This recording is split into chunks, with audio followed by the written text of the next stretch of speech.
Wassail, beautiful people. So, it's been a few days since we went on our little trip to Mayapan. And while I was there, I actually did 3 readings. But when I got home, the middle reading, which was a toughie to get through, was very difficult to pull the information through. I was sitting next to that circular building in the shade, and there was no audio.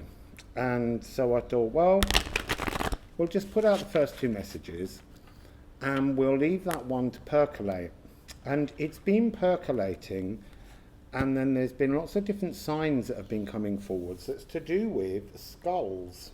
And one of those was, I read a story on the BBC, I'll try and put a link in Mexico City. They've just found underneath a building that they were doing some excavation or repairing work on. They discovered a stone tower made entirely of skulls. And in the video, they talked about the skulls being something to do with the sacrifices that took place, and also how it's used, just like it was on London Bridge when they used to put the heads of traitors on spikes as a warning. It's shown as demonstrating the human power over death to control. And there was something about the story as I watched it, and Spirit was just going, no, no, no, no, no, no, no. It's that same old tune again. And they've been trying to say to me that this obsession with skulls is to do with the notion of Memento Mori, which is to remember death. To remember you die, remember you must die. And it's a really fascinating subject because most cultures have, at different points, tried to have the teaching that we should always remember that death is the only inevitability, the only inescapable aspect of living.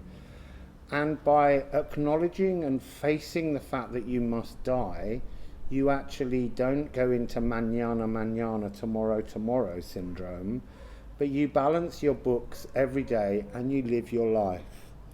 So there's something about these skulls were almost, it's like if you, something about the energy of the hummingbird, because the hummingbird came out at the end of each reading, the first reading, the second reading with no audio, and the third reading.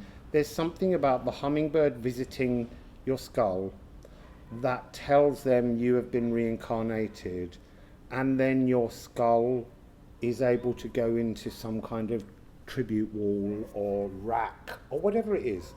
But it's to remind us all that we must live. You can't put things off.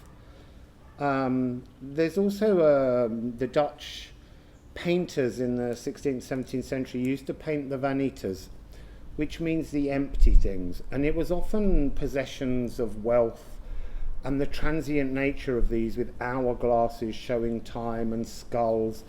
And we call them still life in the English language, but actually in French they're called notre mort, the nature of death. And so still life is a kind of a way of not, again, facing up to death. And in many ways, the story of the White Hart that we've all been moved by is also that energy. The heart sacrifices its life to remind us that there's a transience to life, and it's like the spirit world begging us to live. You know, and I've had endless death around me this year. And at every moment, even when my mother died, my father told me, don't come home, I want you to carry on moving around, sharing these stories with people, because somehow as he approached his death, he saw the relevance of the journey that I was on, and how the journey I was on was allowing me to live, when for much of my life previously, I had suffered from that sense of melancholy. So, let's not dwell on death. Let's go right in there and face up to the bugger. So, I've got some notes on Memento Mori. I kind of feel like I need to read the phrase. So, the idea, they don't know that this is true, but the idea that was put by the Christians on the notion of when Roman generals or emperors had won great battles, there was a big celebration through Rome, and the winner, the victor, the celebrant would ride on a chariot, and that's where you see all these images that come into the tarot cards, the death card, the chariot card. They're all part of this Memento Mori journey that teaches us to live and not to just hang about. So it would be drawn by 4 horses, and everyone would be cheering and clapping him like he was a god.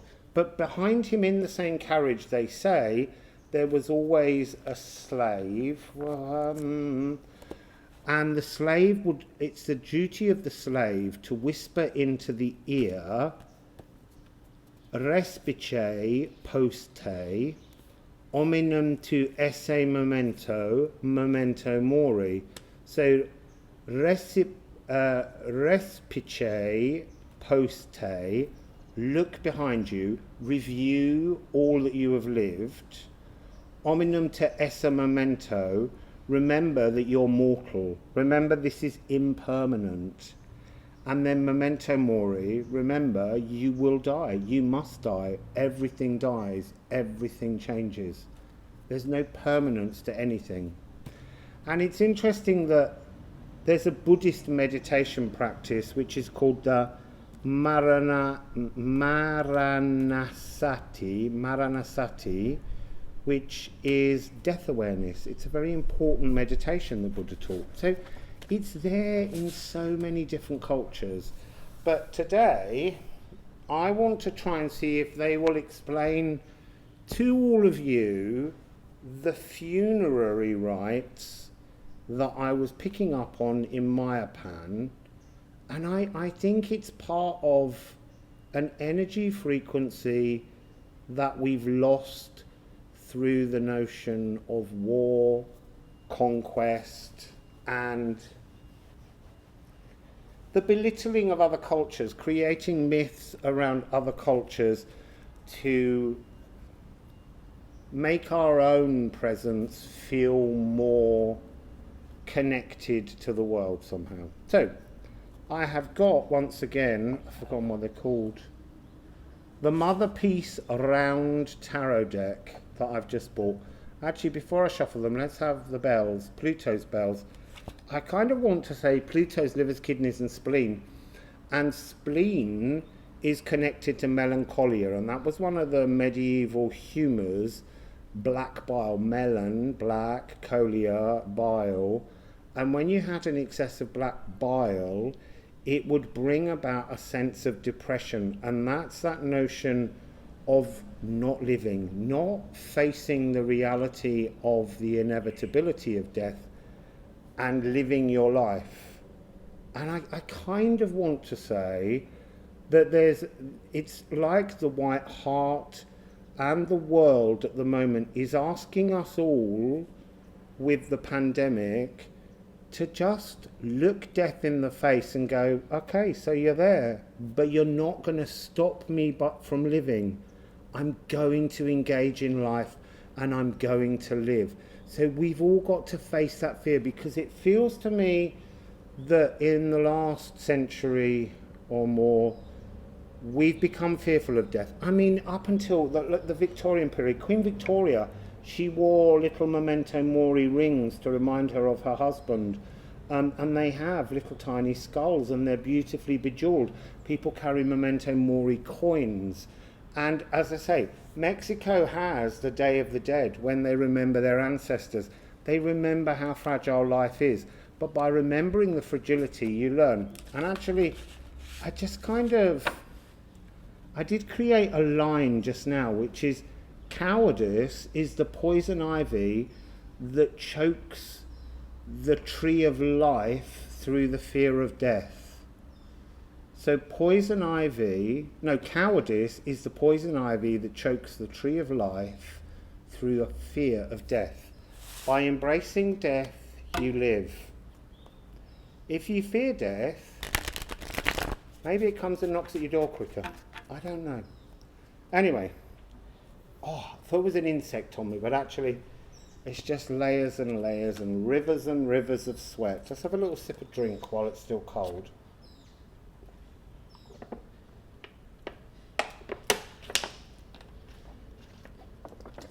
I'm moving Thursday. It's a 16-hour journey on a bus. And that's going to be tricky because it's like a refrigerator, the bus. But I'm shifting and I'm going up a mountain. Very, very, very, very high up a mountain, which is me facing another fear, which is vertigo.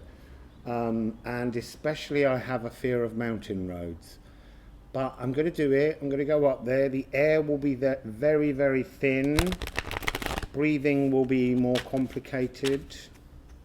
But the place is, it has a name which we'll go into later in Spanish, but the name of the indigenous population, and it's a very indigenous city, a very young city. I don't mean young in age, I mean young in the average age of the people that live there. But its name is Joval, which means a place in the clouds. And so I thought that was my next challenge, face going up a mountain. So, and now they're saying you didn't face climbing that pyramid though, did you, at Mayapan? No, I didn't. So, can we please return to Mayapan? Oh, you see, as soon as I've said that, the air's moving. The air hasn't been moving, and the air was moving under that tree. Can we please return to Mayapan and the funerary rites? Can we please return to Mayapan and the funerary rites? Can we please return to Mayapan and the funerary rites? Okay, so we have some cards that have fallen. I need to put them in the order that they came out. So there's 5. There's only one showing face up. And it's the 8 of Cups. It's like a master key because it's an octopus. It's also that energy of, often the 8 of Cups is a wall and we walk away from the wall and there's another cup that we go seeking. But there's something about this cup, where the octopus is taking all of the cups and letting them run dry. It's like the key to life is death. That's really interesting. The key to life is death. So each of these cups that this master key octopus is holding represents, oh, you see now, that's really interesting. I was holding it upside down, but that's the way it fell. That's really interesting. Life is when the vessels are all full, when our bodies are os, our holy bodies, our temples, our flesh is full of our spirit and consciousness. And death is the key to being born again, the key to rebirth, and that's when consciousness empties from the body. And there's something about a time cycle rotating between the two energies before the reincarnation. So the second card that we have is the 3 of Swords. Now look, we all know that the 3 of Swords is heartache. We all know that it's the card of pain. And yet this card has a kind of celebration of death, a danse macabre, which was the 15th century art form that came out around the time of the Black Plague. And it showed the wealthy and the poor all dancing circles with each other, because everyone has to face death. It doesn't matter what possessions you have what you own, what wealth, what power you think you wield, death don't care. And this is about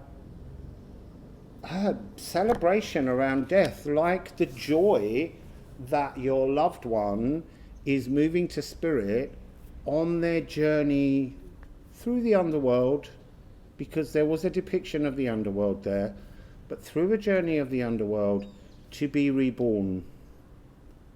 And it's a celebration. It's painful, it's raw, but it's about, you see now, they're showing me the notion that if you sit in, and I am going to use quite strong language here, if you sit in the pantomime of grief, and by pantomime I mean a very false, over-stylized play that they do in Britain at Christmas, where everything's all wrongly gendered and confused and has a sort of a very dark humour under it.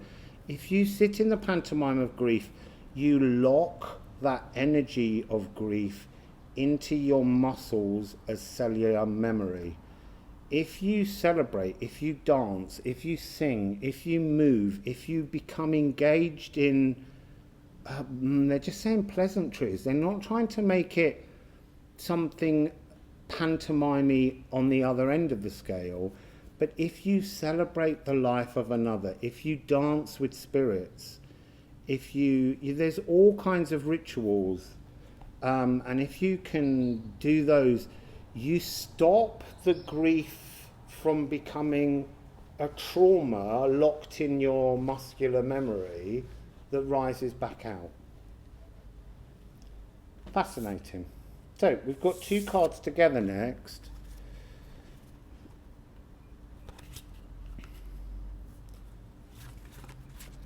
There's something about the celebration, again, of community, telling stories of somebody's life, reenactments almost, reenactments of the life of the person that has gone, has died.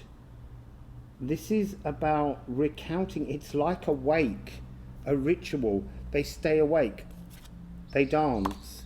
They empty the vessel. Now you see, this emptying of the vessel includes the destruction in many ways of the flesh of the vessel.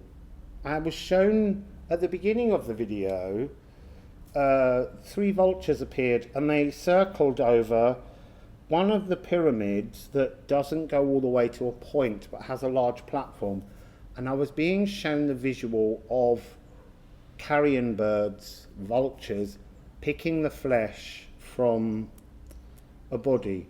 And at first, because it was very confusing, part of it was that they were trying to teach me about the celebration of death, and I was celebrating my birthday, which is a celebration of life.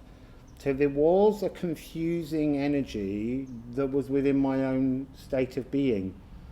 But they showed me this body being picked, and I thought, at first, because they were showing me bodies being put in cenotes, they showed me bodies being put in the ground, and it was this sense of, was there kind of like some kind of spirit that chose the burial that you would have? But I suspect actually they're all parts of a ritual to do with cleaning up the bones. Bones are something that don't really rot so quickly. There's an impermanence to bones, and maybe that's why we celebrate skeletons and things. So there's a sense of being laid out on the top of this temple to have all your flesh removed and picked from you by the natural world, by spirit, by bird, by vulture, to be recycled, your physical body being recycled. And then maybe we might find out, but maybe that leads on to washing, cleansing, that smoking energy that I got. Maybe they smoke out the spirit to get it free from the bones. I don't know. These are all energies that are coming through now. So it is a kind of community, family celebration that takes place around death. It's not something that's feared, it's something that's celebrated. And I think now they're saying to me, and that's where this confusion comes in of the suggestion that all Mayan cultures practice human sacrifice. It's a misunderstanding of how they celebrated death. It's not that they took lives. That doesn't feel like it. I mean, look, it's possible that at points in life, people may have had a spiritual experience and said, I'm ready to be reincarnated, I've been shown signs in a dream. And maybe they chose to have a kind of public euthanasia. I don't know. That's just a speculative idea that they've just pumped into my head as a possible notion. So, we have this community feeling that's out there, and it's showing that when the community comes together to celebrate a life, they're allowing the life to reach its karmic conclusion. This is the last card, as I said earlier, of the major arcana, and we talk about it as being a kind of completion of a great karmic cycle, but in this respect it's a completion of a life.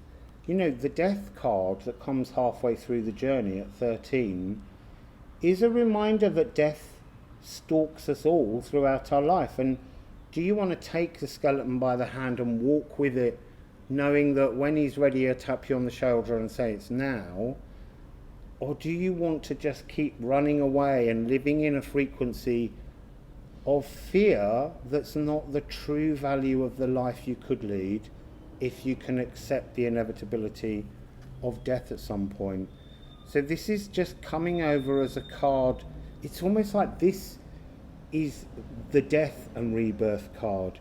It's the death of your energy in the current vessel that the octopus has emptied, the celebration of your loved ones, your community, around the wonderful moment in which you've died. Oh, and you see them, once I hold them up together, they're 7 and 3.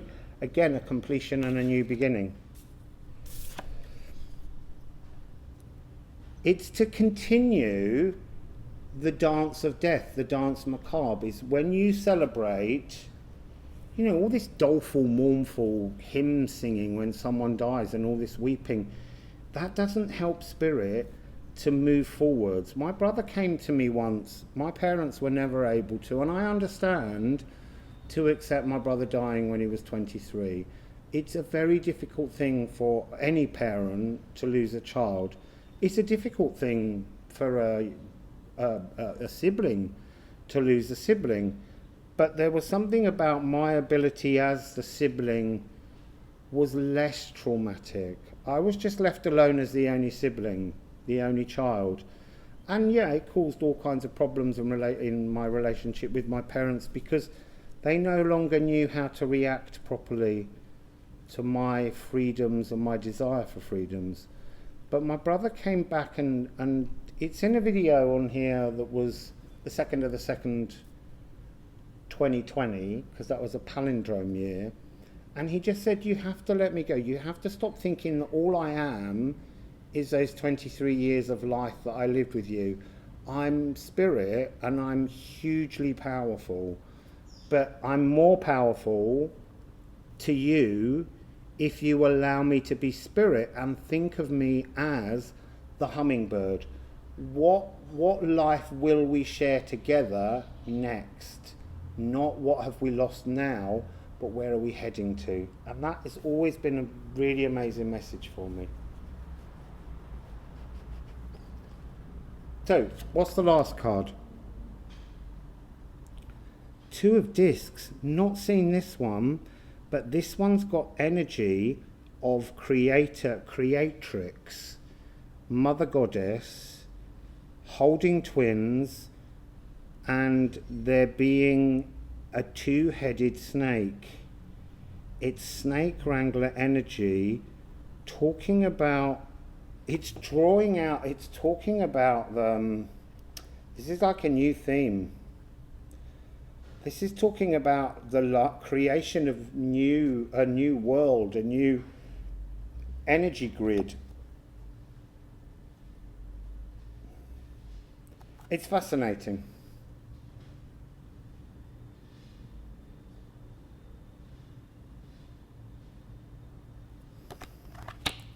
So I feel like that one, the first part, the first 4 cards were telling us the energy there. Now we're being drawn on to some kind of new energy. So I'm going to bring into it the shamanic oracle.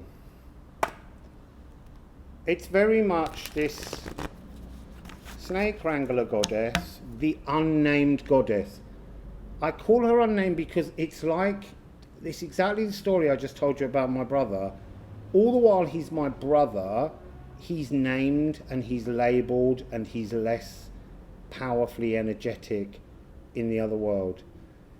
By him remaining a spirit whose true name I do not know, he's all powerful. And that's exactly the same for this goddess. She must remain nameless. You know, you could say it's Coetlique because when they cut her head off, Coetlique, because when they cut her head off, she was the Mayan creatrix. But she isn't, because she's holding twins. This is about birthing duality. Definitely birthing duality. It's like, so they're showing me an image of Elven Light because she's from an exceptionally high dimension.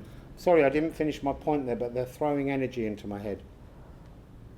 She's from a point higher than Elven Light, but by being an energy higher than Elven Light, she's made up of the entire collectiveness of the Elven Light as well. And the Elven Light circle, the Elven ring, we're all in that, all of us. We're all an aspect of that. And this is the energy that seeks to take, like, the collective consciousness of billions and billions and trillions of souls that speak as one voice. Because they're on a higher physical world, they understand the laws of the cosmos at a higher frequency than we're able to down here. And this is the energy that separates you from another who is exactly the same as you, from your mirror, that splits you and creates you as a twin. And the idea is when you first live a physical life, you live in some kind of dimensional world, cosmos, frequency. It's probably higher than this one, but you live in a realm where you are exactly the same frequency. And the reason for that is because each keeps the other's ego in check. And slowly as we come down the dimensions, we come into a world and we brave it as an individual. We come in alone to see if we can make it through without letting our ego become something self-destructive. I've got this new energy at the moment, which is everywhere I go now, this is my new wettest point, and it's every time I put arms down. It's really yucky. You know, wooden tables, this cement table, I'm gonna have to lie that there. It's making me feel, that's better, making me feel very gooey. So yeah, you come down alone and you have to face being alone. You have to face the inevitability of death. And when you do that, this creatrix, this snake wrangler goddess from Knossos in Crete, I'm not saying she's only from Crete, it's just that's where I first encountered her energy, not in Greece, but the statues that they found of her holding the 2 snakes that appeared in these cards. She can bring you towards that energy frequency that I had so long ago of your mirror soul. This person who was the first person you experienced a physical life somewhere else in the cosmos with. So what would you like to tell us about this creatrix card and what she is trying to express to us right now? Okay, we have 2 cards. One that's face down that came out first. Oh, actually, there's 3. Let's look at these first. Oh, so beautiful. There. She's saying, look, I am the snake wrangler. And snakes represent energy.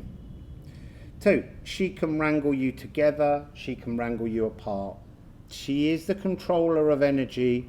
She can split space and open space. She can close spaces back down. She can plait and bind. She's a different kind of cosmic message. And again, 4 and 6, completion and new beginning. And then we have 21, the gatherer.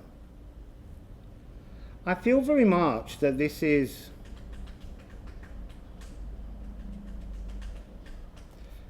it's like being a scientist.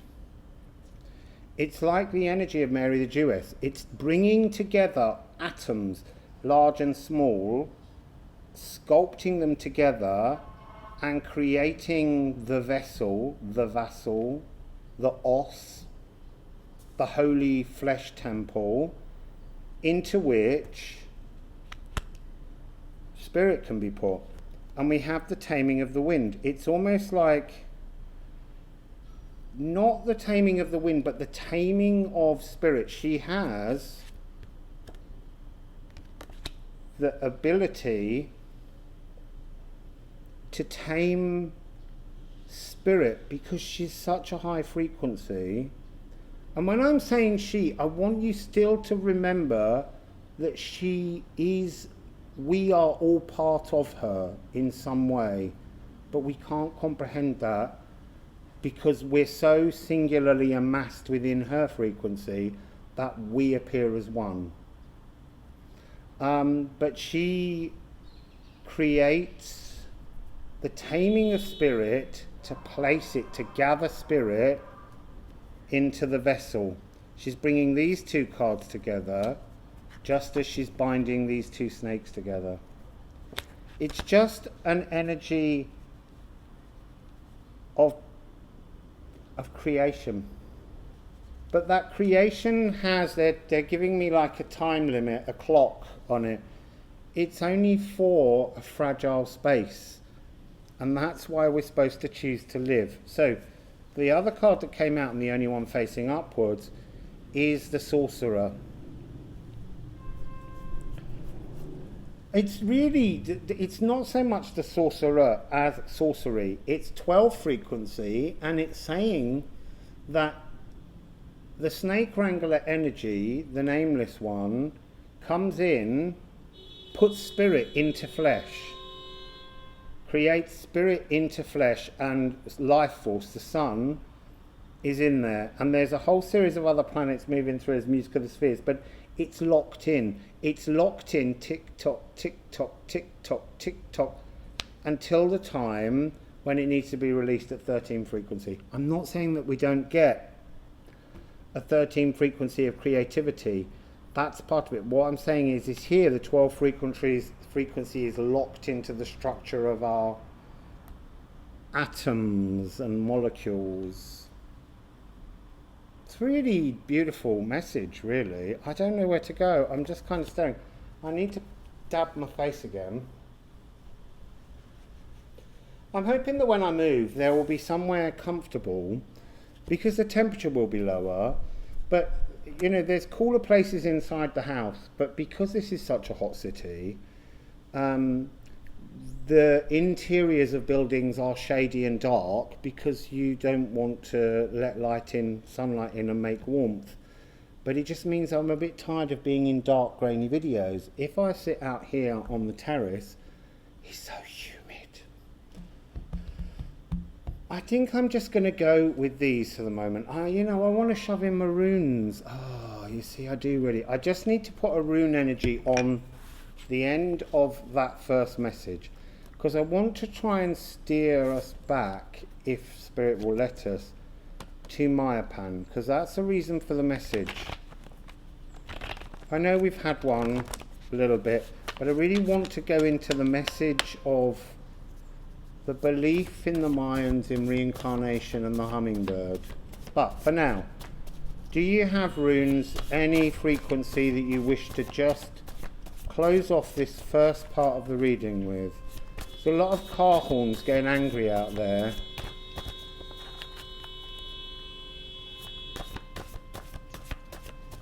They've been planting little planters along the road. So roads that were once one way but with 2 lanes are now being reduced to 1.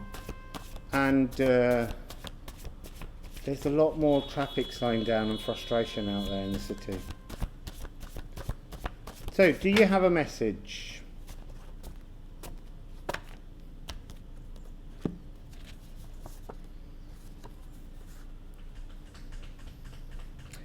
It's beautiful. I'm smiling because I'm amused by it. It's got Feo, livestock. This is that energy of the Vanitas, the emptiness of wealth and possession. It is an important element currently to life, and yet it is in actual fact a distortion of the journey of life, because the journey of life is towards the inevitable release from flesh and the return to spirit. And so the second card that comes with it is Leech, Leche, the emotional bleed. Just have a little look, because Feo is the first in the Thuthart. It's the first card. It's life, but it's life fenced in, and this is an emotional bleed.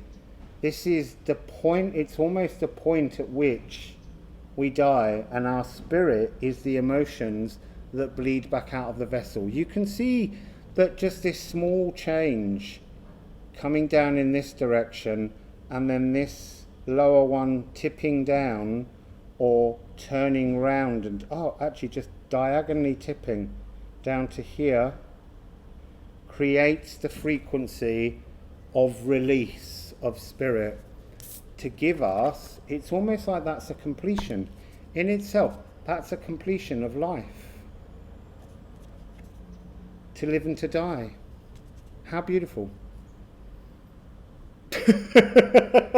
You're all sitting there thinking, I'm not ready to die. Well, then you're not ready to die. If you're not ready to die, live. And it's very difficult, but there is, I keep running into this energy of the pandemic and our need to live. We can't put life off for a pandemic. That's what the Dance Macabre was about. That was the energy of the Black Plague, and needing to realise that life and death are inevitabilities. Death is the inevitability in life. So, what's the next part of this message? 6 of Cups. You see, to me, this is the next stage. From the emotional bleed, this is the journey into the Akashic Ocean. This is the journey back to spirit. This is the reuniting. We talk about this card as being so often reuniting with people, but look, each one of these is holding up a cup with a snake in it, a curly snake, and they're all riding seahorses in many ways, and seahorses are very much, to me, a representation of something that's very gender fluid in terms of our life, because we say that the males carry the babies or something.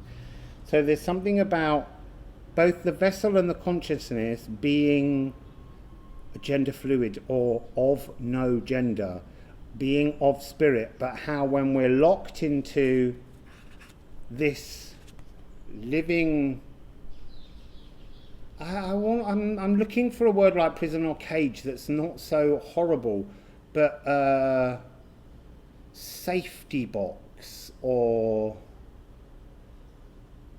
do you know what they're putting into my head? Panic room. Being alive is like being in a panic room, pressing the button on the panic room, and you've got to learn to not see it as a prison or a panic room. But so we're on this journey back to spirit, and yes, there is a reuniting of us with our soul tribes. That's what this whole energy of the celebration at Mayapan, the funerary rites are about, is a return to spirit, a celebration of waking from the dream of life and returning to the reality of what's through the veil on the other side. Now, interestingly now, we have the Shaman and the Daughter of Discs. And this is wonderful. I want to say there's so many energies here, I'm not sure I'm going to be able to explain them all, but ultimately, it's interesting, look, you see behind here there's the sun rising, beams of the sun. When we die, according to the visions I've had, we wait in a kind of waiting station. Sometimes, you know, like at the Mayapan, they were showing me, in the reading that didn't come out, they were showing me spirits waiting up to a year for a hummingbird to be born with your departed soul in, to come back and tell everyone that you're alive again. And you live a short life flipping around, flying around the people that you knew and loved and watching over them, and then you will die again. And at some point there's this gathering that takes place within a space somewhere else.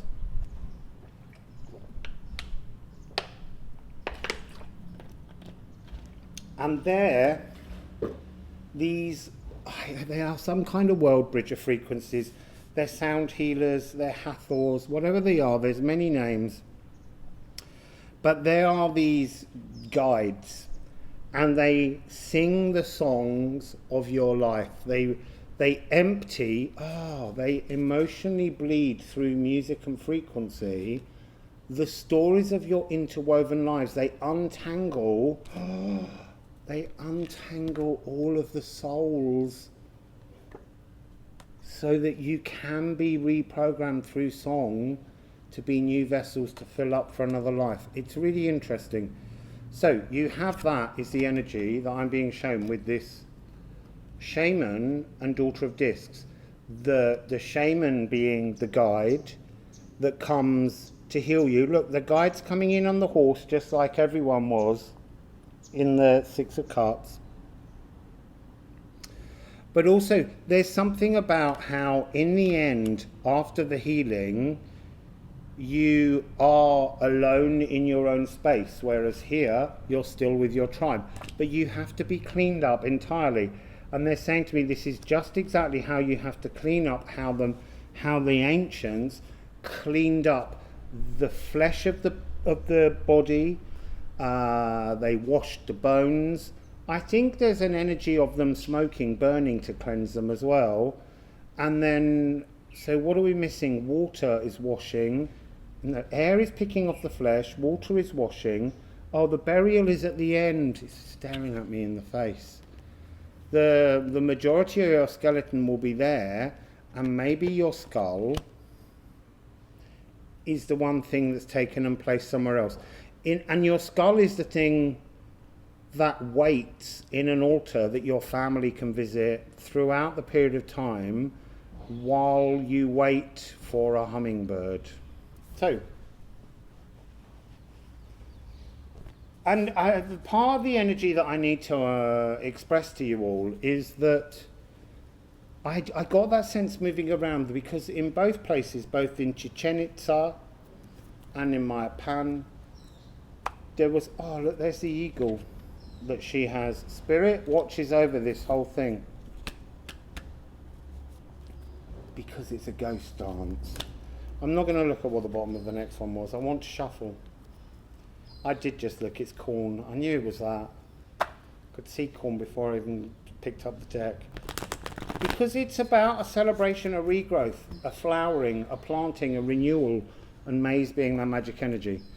So I've lost the thread of what I was saying through that energy. It was to do with how there were warriors in temples, and they tried to show me that some of the temples maybe were about farmers, or about people who made pottery, or people who did communal cooking for villages, because there's no sense that everybody went and lived in their own house, you know, cooking their own dinner and looking after their own kids. This was a community. This was a group that worked together to make life manageable in extreme conditions. Before we created in the modern world all these creature comforts that we have that are actually keeping us not just from living but from each other. And right at the moment we've never been more separated, and we need to come together. So what would you like to tell us, please, about this Shaman of Discs and the Daughter of Discs, this restarting process, this returning to a cave? It's just too beautiful. So we talked about this being 12 frequency, the lock, the snake wrangler goddess bringing your spirit, taming the wind, bringing the air of spirit into the vessel, and spirit takes your way. This is almost coming across as spirit working as a death card. It's like the shaman says to spirit, it's their time to come back to the song. They're singing their own song, and it's time for them to come back to the song that we set. And spirit goes down and strikes down to untame the wind and release us to 13 frequency. Death and rebirth. I'm getting that strong energy there of keep pointing in the wrong direction of Pluto. So there's another card over here. Where does this take us? Where does spirit take us? To this ethereal realm somewhere, the cave of crystal singing, whatever you want to call it. I don't have a real name. It's a space, and it's resplendent is all I want to say from this card, and it's a 4. It's a space of healing. It's beautiful energy. So magic's on the bottom. I'm not taking it out. What else would you like to say about Mayapan and this process of the ritual of celebrating death? Do you know what? I love magic. That's why it was on the bottom of the deck. I love magic, and I love when magic turns up. What is the purpose of Mayapan? What is the purpose of life and death? It's showing me Elven Ring magic. The Elven Ring is a spiral that leads us from the beginning of time to the end of time, from source to as far away from source as you can get, and then back again. And it's a oneness that we share, that when we're down here in the physical, we can't seem to reach out properly to each other and express that oneness. It's the biggest veil that's held over us, is that we are separate, that we are different, and we are in many ways in the physical, but at the essence of everything, our consciousness is Elven Ring. It's Elven light. It's a collective consciousness that knows the cosmic law book and rolls with the cosmic law book. I'm just going to add some runes. Oh, it's so hard. So,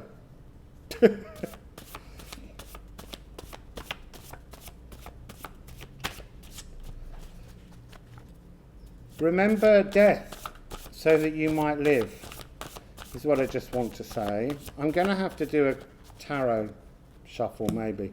Oh, I don't know. I'm dribbling so much. I'm so hot and wet. Ah, you see, and that one. Ophilagu.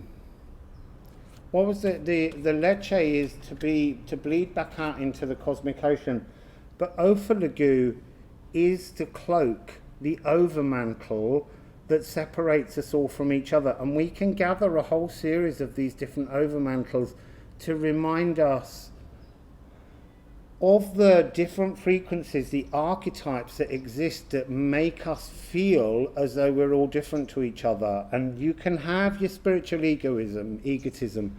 It's a bad energy, and it's not an energy you need. This is the Ophilagu of equality. It matches at both ends. Anyone can receive. I kind of want to call this the snake wrangler goddess mantle, because we're all part of it. and it's delivered to us on a lower frequency, or comes down because they're all wearing it. And then individual moments when we can appreciate and understand, there's an 11 in this, that everything we do, every cycle of life and death, every moment that we're born is a new beginning, but every moment that we die is also a new beginning. It's Björk, it's divine. It's divine every time. So I'm just going to end with the tarot, just to see what message. Oh, I'm almost looking for a Latin motto like the Memento Mori phrase. I just want the tarot deck, because after all, much of this journey is encapsulated in the tarot. What would be the ultimate message to end this Memento Mori story with, please? What would be the message? What would be the message?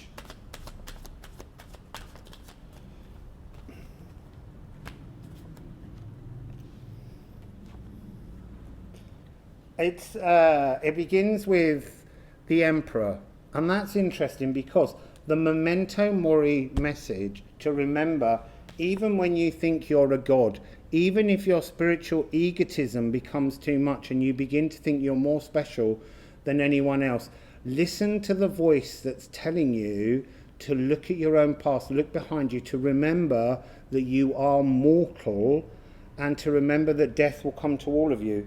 It's got this fiery Mars in Aries, this energy of beginning a life, also the crossing of two frequencies.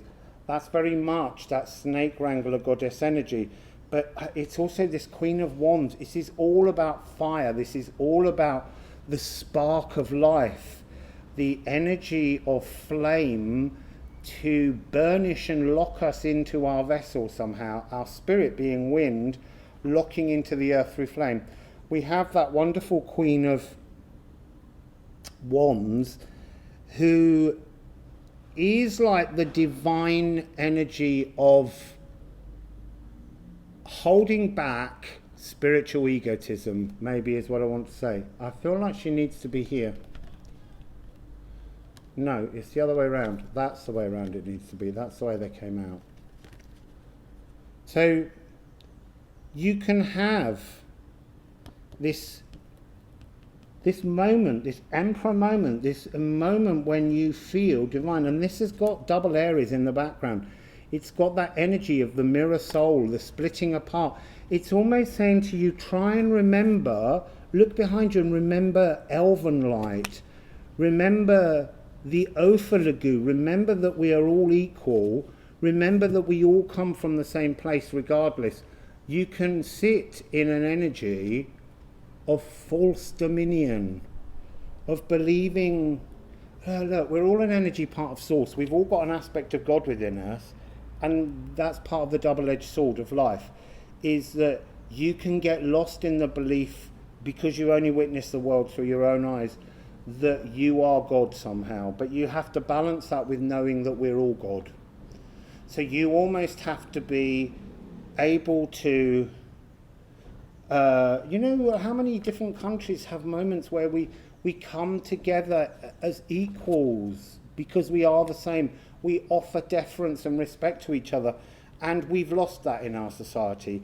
In our society, people believe that they are more and more special than others, but our consciousness should keep control of that uncomfortable, raw masculine energy of the selfish manifester of life. And then the final message, which is just beautiful, is the Ten of Pentacles. To live a life in harmony, because this is the tree of life, to live a life in harmony, you have to know that death walks next to you all the time. It's the World card again. It's turning this card into the gateway into the next world, the gateway into the spiritual rebirth. So, That's the message. I'm absolutely dripping. But it's a joy to be able to put that message out, because I wanted to do it yesterday, but it's when the internet and Facebook and everything went down, and it didn't feel like the right space or time.